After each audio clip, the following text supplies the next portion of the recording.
یہ ایک گرم بھری دوپہر تھی جب محلے کی تنہائی میں صرف پرندوں کی آوازیں اور دور کہیں سے آتی موٹر سائیکل کی آواز گونج رہی تھی۔ گلی کے آخری گھر میں، جہاں سفید رنگ کی دیواریں اب ہلکی سی زرد ہو چکی تھیں، شاہد تنہا بیٹھا چائے کی کیتلی کو دیکھ رہا تھا۔ اس کی بیوی اور بچے گاؤں گئے ہوئے تھے، پورا ہفتہ گزر چکا تھا اور گھر میں ایک عجیب سی خالی پن چھایا ہوا تھا۔ اچانک دروازے پر دستک ہوئی۔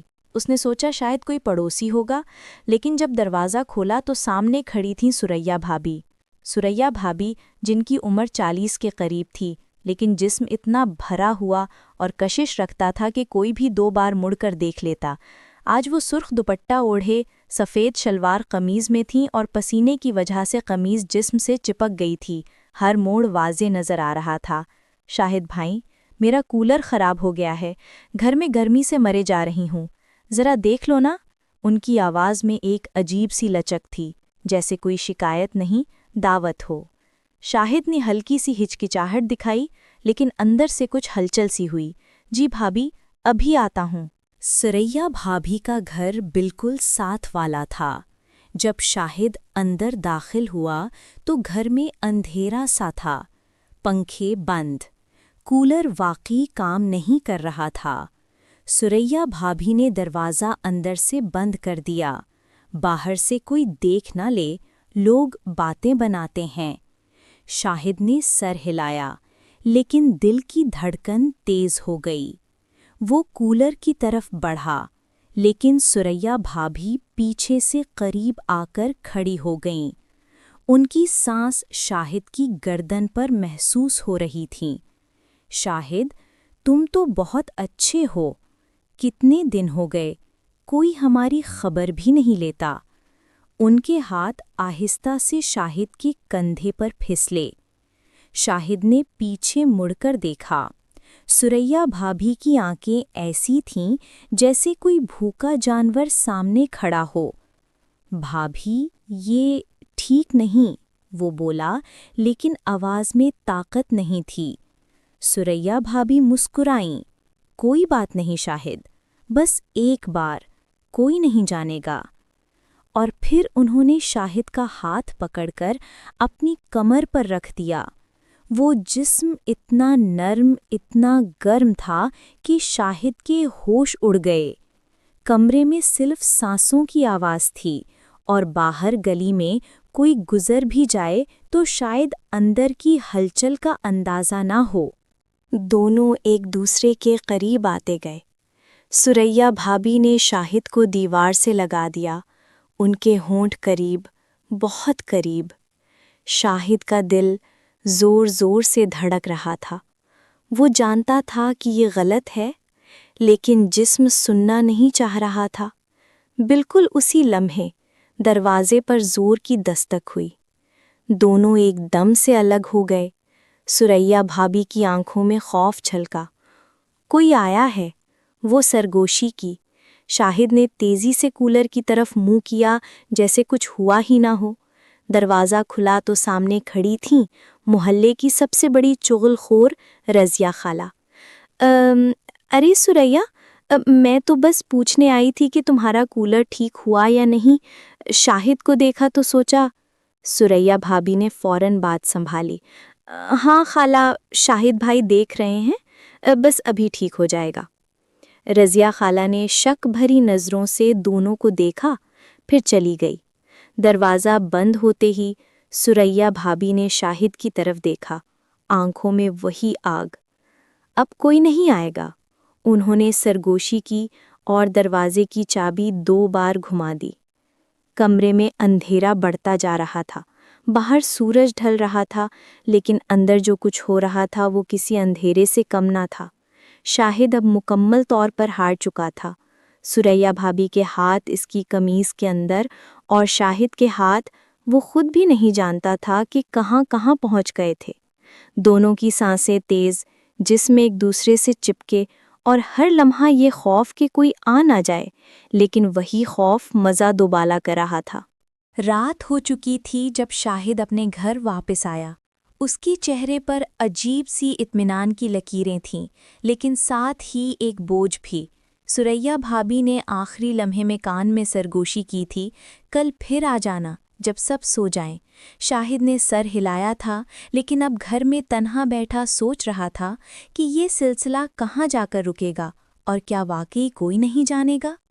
دوسری طرف سریا بھابی اپنے کمرے میں لیٹی مسکرا رہی تھیں۔ ان کی آنکھوں میں ایک عجیب سی چمک تھی، جیسے وہ کوئی کھیل کھیل رہی ہوں، اور شاید یہ کھیل ابھی شروع ہی ہوا تھا۔ باہر چاند نکل آیا تھا، لیکن گلی میں خاموشی تھی، ایسی خاموشی جو بہت کچھ چھپاتی ہے، اور کوئی نہیں جانتا تھا کہ اس خاموشی کے پیچھے کیا چل رہا ہے اور کیا ہونے والا ہے۔ اگلے دن شام ڈھلنے سے پہلے ہی شاہد کا دل بے چین ہو گیا۔ گھر کا کام ختم کر کے وہ بار بار دروازے کی طرف دیکھ رہا تھا۔ موبائل پر سریا بھابی کا میسج آیا، صرف 2 لفظ، رات 10 بجے۔ شاہد نے فون بند کیا اور دل کو سمجھایا کہ بس آخری بار، لیکن وہ خود جانتا تھا کہ جھوٹ بول رہا ہے۔ رات کے 10 بجے گلی میں کتے بھی سو چکے تھے۔ شاہد نے چپکے سے دروازہ کھولا، باہر نکلا اور سیدھا سریا بھابی کے گھر کی طرف بڑھا۔ دروازہ پہلے سے ہی ہلکا سا کھلا تھا۔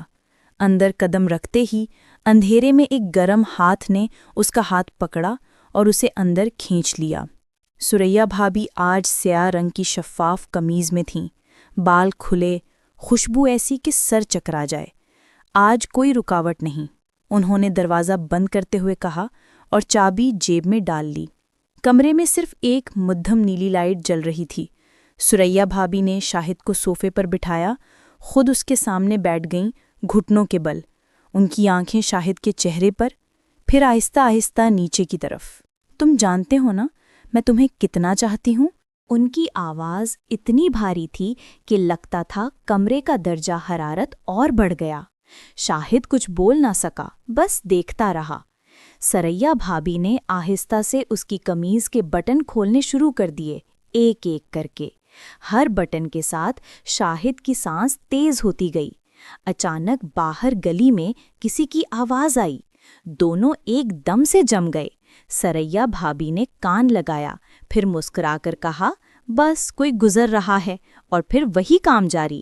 لیکن اب شاہد کے دل میں خوف اور مزہ دونوں بیک وقت دوڑ رہے تھے۔ سریا بھابی اس کے قریب آئیں، بالکل قریب۔ ان کے ہونٹ شاہد کے کان کو چھو رہے تھے۔ ڈر مت، آج رات تم صرف میرے ہو۔ اور پھر جو ہوا وہ الفاظ میں بیان نہیں ہو سکتا، صرف سانسوں، ہاتھوں اور جسموں کی زبان تھی۔ دونوں ایک دوسرے میں کھو چکے تھے کہ اچانک سریا بھابی کے فون پر ایک میسج آیا۔ وائبریشن کی آواز نے دونوں کو چونکا دیا۔ سریا بھابی نے فون اٹھایا، اسکرین دیکھی اور رنگ پھک ہو گیا۔ یہ میرا شوہر ہے، کل صبح واپس آ رہا ہے۔ شاہد ایک دم سے اٹھ بیٹھا۔